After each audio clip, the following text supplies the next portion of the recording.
Twain LaPierre, congratulations on your new role with CPAC, and I join everyone else in celebrating that role.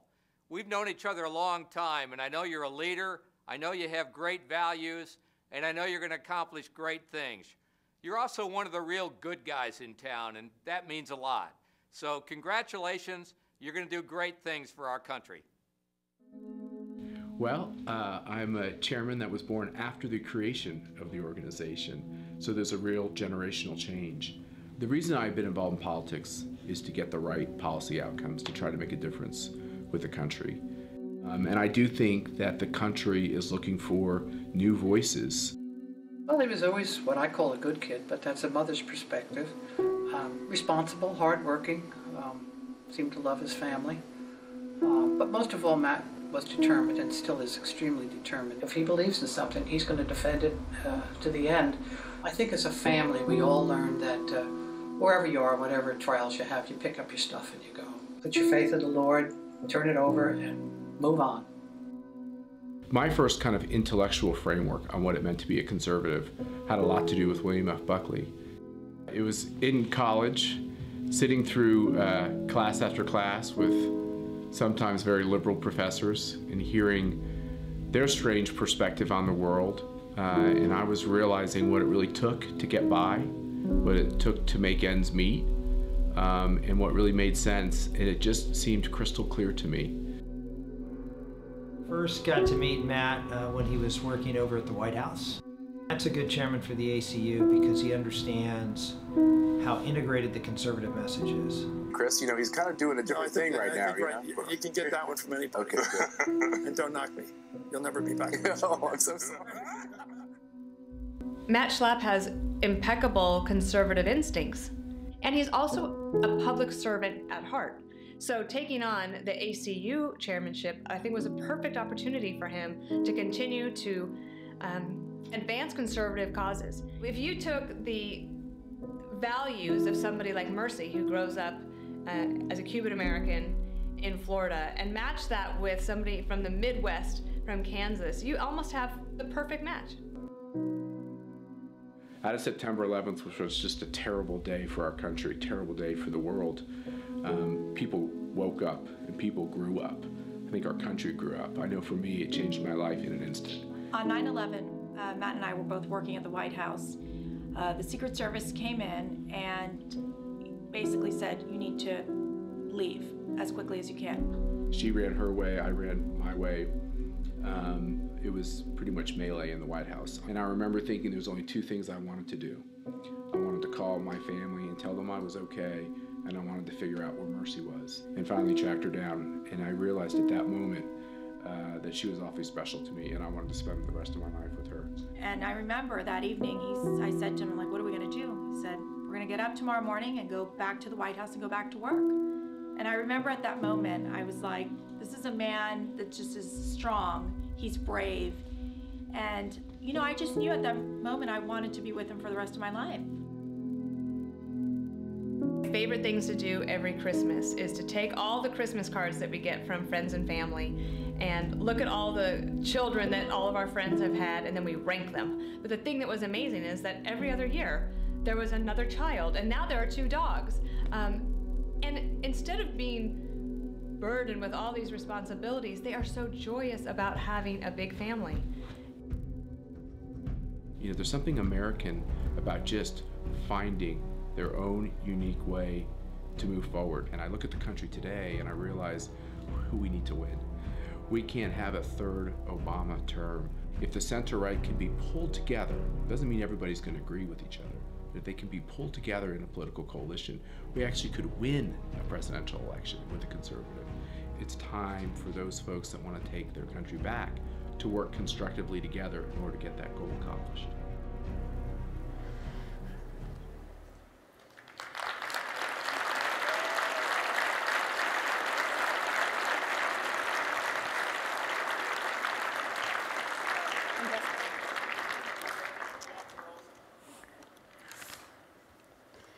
Hello, my name is Viana Schlapp, and these are my sisters. So, my dad told,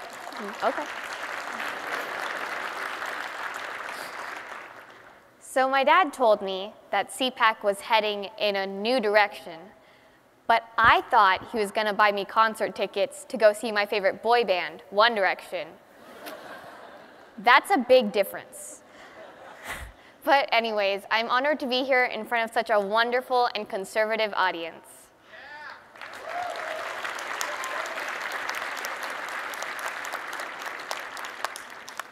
Everyone has a superhero in their lives.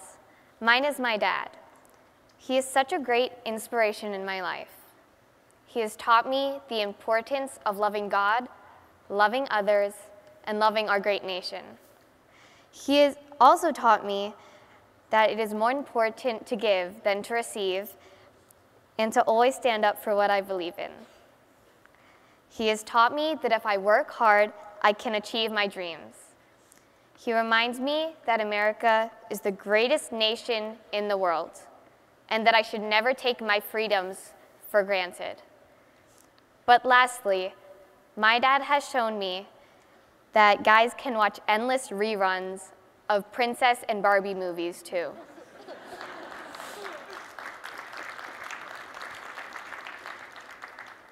When I grow up, I would be blessed to be as committed to serving our nation as my dad. And now, introducing my superhero, my dad, Matt Schlapp.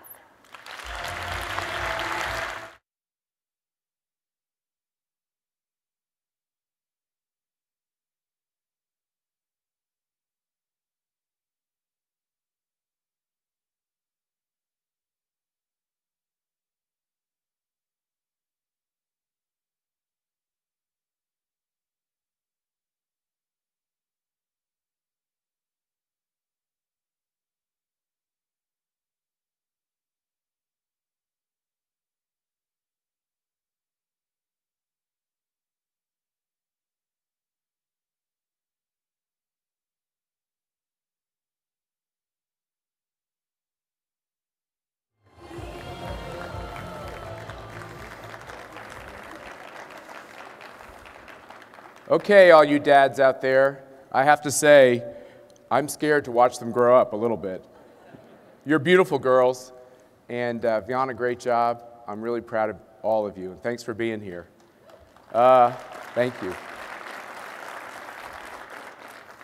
As you can see, my wife, Mercy, and I are committed to erasing the gender gap, one daughter at a time. CPAC 2015 is an important moment for all of us.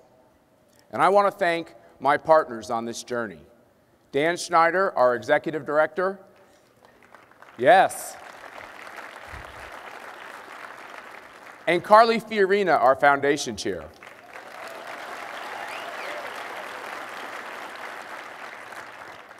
As you heard yesterday, Carly is an inspirational conservative leader who brings real-world experience and a touch of class to everything she does. And I'm honored to call her a friend. And Dan Schneider, he's a sterling example of Midwest know-how and determination. Now, I do want to say publicly also to Dan's wife, Gisela, that we give her a public apology for taking so much of Dan's time as we prepared for this great event. Carly, Dan, our CPAC director, Karin Walters, and the rest of the whole team have worked really hard to make the American Conservative Union and this, our marquee event, CPAC, a place where conservatives can unite, plot, organize, fight, and eventually celebrate. That's right.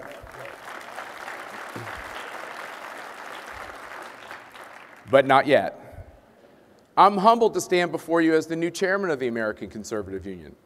And don't let this white hair fool you. I'm actually younger than the ACU, which is our nation's oldest grassroots conservative organization.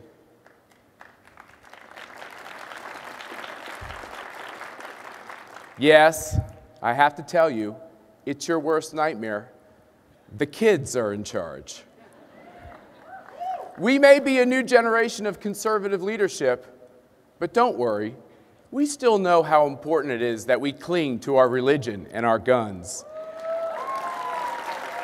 And our heroes, they're your heroes too. And now it's the time for all of us to get to work together. Because as it says above me, conservative action starts here.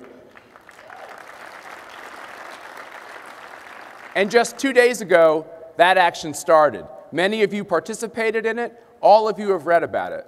We started our first ever activism boot camp, led by 2 of our board members, Ned Ryan of American Majority and Morton Blackwell of the Leadership Institute. They trained almost 500 new activists who will take what they learned here and bring it home to their communities.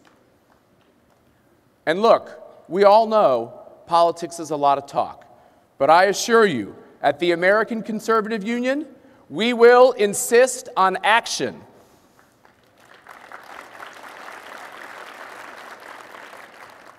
Look, much of this conference will be focused, and has been focused, on the issues leading up to the 2016 election. But let's just take a step back. Take a breath. Do you remember how good you felt on Election Day just a couple of months ago? Think about it. Yes. All those great victories. When you turned on the television and saw all those victories across the country, you made that happen. And thank you for all the work you did to make that happen. And because of that work, and because of your membership in the American Conservative Union and your commitment to the cause, the ACU was able to play a key role in adding 4 new conservative members to the House of Representatives. You know who they are. I'm going to mention their names. Rod Blum of Iowa. Come on, Iowa. Barbara Comstock of the Commonwealth of Virginia. There we go. Bruce Westerman of Arkansas. And of course, Alex Mooney of West Virginia. There we go. Okay, West Virginia, when you see Alex, tell him you're a member of the ACU. He's going to give you a big Cuban hug of thanks. Look, Congress not only needs more thoughtful conservatives, but they need help in determining which conservative policies to push and how to better reach the country. And our new ACU policy centers will do just that. We intend to light a spark to provide fresh, conservative perspective that links smart politics with sound policy that can be made relevant to your lives. And I'll tell you one thing that's true. Haven't the last 6 years seemed like an eternity? Even President Obama's speeches go on and on and on. And I hate to inform you, he has 2 years left. And you can just see President Obama worrying that time is slipping away. It's almost as if we could read his mind. So little time and so many golf courses. You just met my 5 girls, and you've heard the story of our family. Nothing is more important than our families.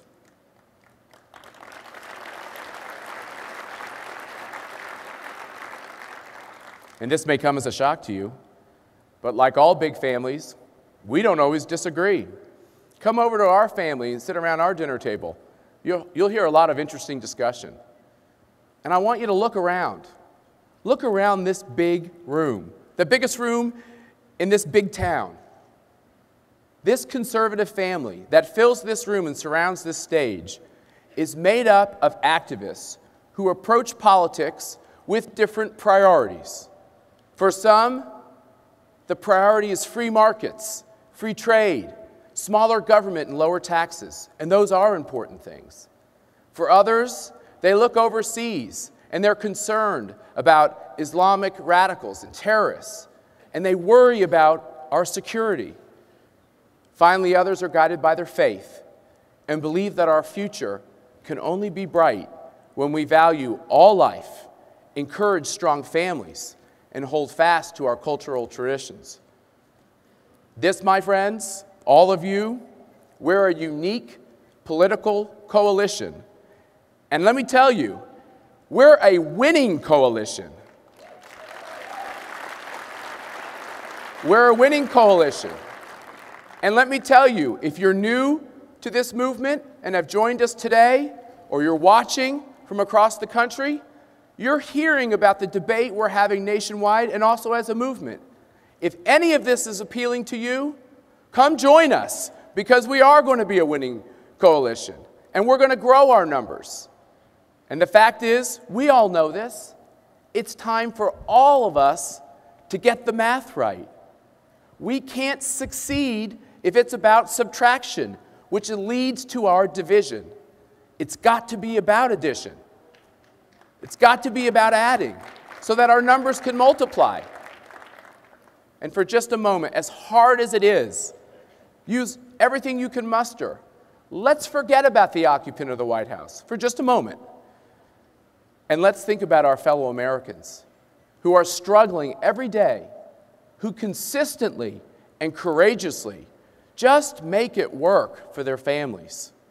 And for me, there's one person who personifies what is good and decent and reliable in the American spirit, and that's my mom, and she's with us today.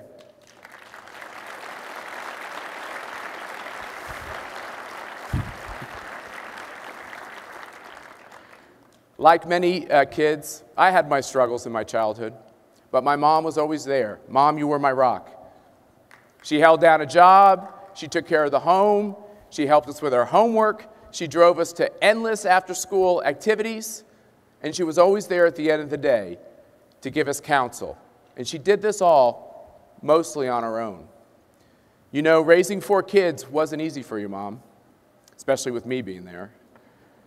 And it isn't easy today for folks who are in that situation.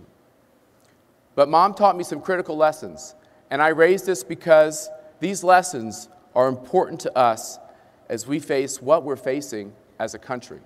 But one more thing about Mom. She was born in Brooklyn, and she's going to expect, somebody is here from Brooklyn? Oh, my Lord, we are going to win. And I just tell you, you better listen up or you're going to have her to deal with. I'd like to share these lessons with you now because I think they can help our country. The first lesson my mom taught me was to never give up. No matter the obstacle you're faced with, no matter how discouraged you find yourself, move forward and never give up. Conservatives, I urge you, now is not the time to give up.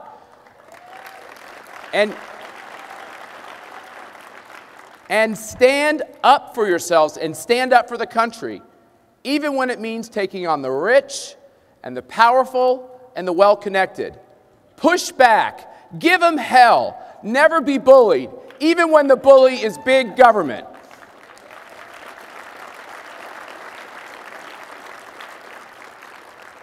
And most importantly, remember that God has a plan, and no matter how bad things get, for you or for our country, God's going to get us through it. You see, He loves us, and He's blessed this great nation. And boy, does that message differ from the message the President has given us. You remember, he says, you didn't build it. They are too big to fail. And his policies make you feel like you're too small to matter. Now pay your taxes, pipe down, and go get in line to buy Obamacare. But conservatives, guess what? The time of the Obama political machine is drawing to a close.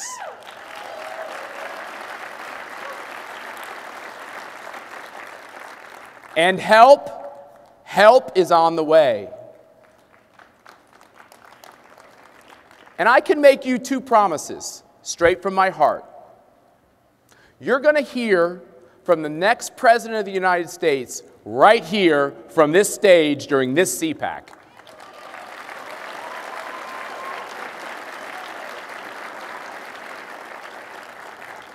And one thing more, that president will respect your voice, respect the Constitution, and begin to make America great again. God bless you all, and thank you very much. Thanks.